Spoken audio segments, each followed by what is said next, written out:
There's a report that said Trump is planning to use his time on stage to launch an attack on the media outlets he doesn't like. So it will be a rare opportunity to see the president express his displeasure with the press. But Trump promised that this is going to be the greatest, hottest, and most spectacular dinner of any kind ever. The only thing hotter than this dinner are his diapers on the golf course.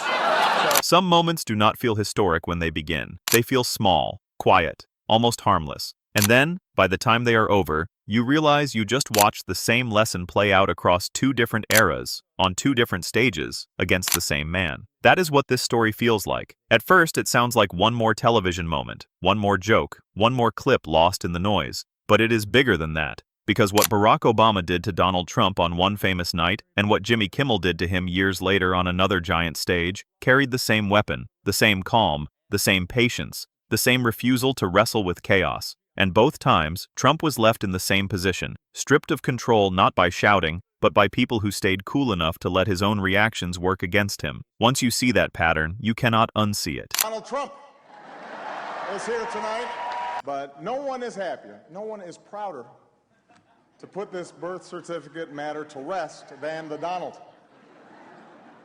And that's because he can finally get back to focusing on the issues that matter. Like, did we fake the moon landing? What really happened in Roswell? And where are Biggie and Tupac?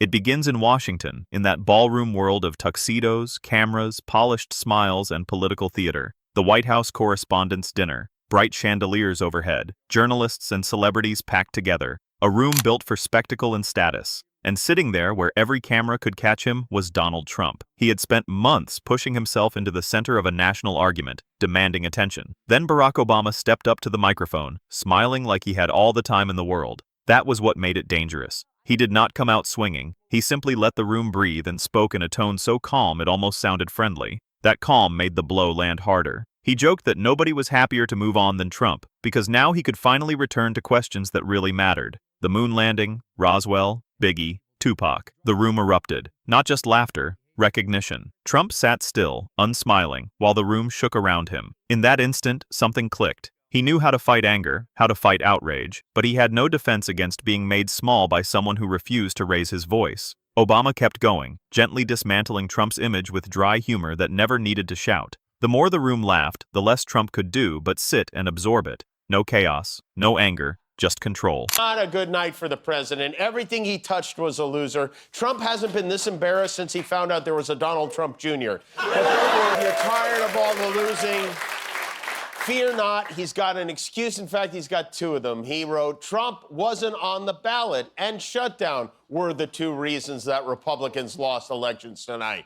Now, if he posted, and so it begins, which was either a response to Mamdani winning the mayoral race or he just sat down on the toilet. I don't know. Then the story jumps forward. Different year, different stage, same pattern. Jimmy Kimmel stands under bright lights, hosting in front of millions. Somewhere else, Trump reacts, firing off a message meant to attack and take control. Backstage, there is a choice. Ignore it or bring it to the stage. Kimmel chooses. He walks out calm, almost casual, holding the message, and simply reads it aloud. That is what changes everything. Not volume, not fury, just reading the attack in a tone so relaxed it becomes devastating. Every word meant to wound suddenly sounds weaker in front of an audience. Kimmel lets it sit, adds one clean line, and the room does the rest. That is the pattern. The power is not in the comeback. It is in the patience. It is in refusing to chase chaos. Once again, noise is defeated by calm. The reaction proves it. The more Trump responds, the more he confirms the joke landed. Here's a 78-year-old billionaire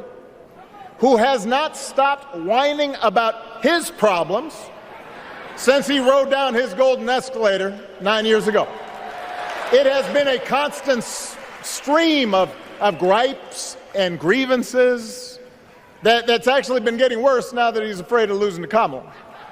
Every attempt to retake control becomes part of the punchline. That is why this story matters. On the surface, it is about two men taking on the same figure, but underneath, it is about a weakness never fully solved. Trump can overpower noise. He can use outrage. But he struggles when someone stays relaxed enough to let his own instincts betray him. Obama did it in a ballroom. Kimmel did it on a live broadcast. Different worlds, same result. That is what makes the idea of a team-up feel right. Not because they stood together, but because they used the same method, the same calm, the same patience, the same understanding that if you let Trump keep all the noise, eventually it starts sounding like panic. And that is what this becomes. A man trying to dominate the moment, only to lose control when someone refuses to play along. Obama understood it. Kimmel understood it. And once you see both moments side by side, the lesson is impossible to miss. Trump does not lose control because someone outshouts him. He loses control because someone stays calm long enough for the world to watch him unravel on his own. By the end,